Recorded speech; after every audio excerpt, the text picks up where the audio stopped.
आबदोज Titan के मलबे की पहली वीडियो जारी। गुज़िश्ता दिनों टाइटैनिक की जानिब से सफर करते हुए तबाह होने वाली आबदोज टाइटन के मलबे की पहली तस्वीर सामने आई थी और अब US coast guard marine board of investigation की जानिब से ओशन गेट की इस बदकिस्मत आबदोज के मलबे की पहली वीडियो भी जारी कर दी गई है।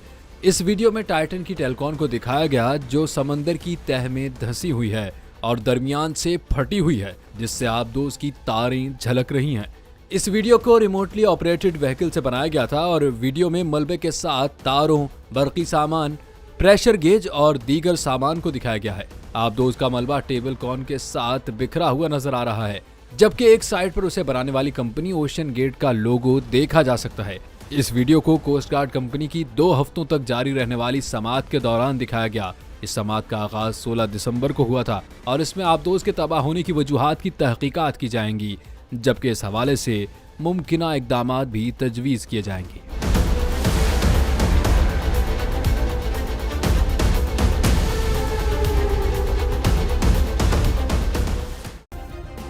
सब्सक्राइब करें और बेल दबाएं ताकि कोई खबर रह न जाए।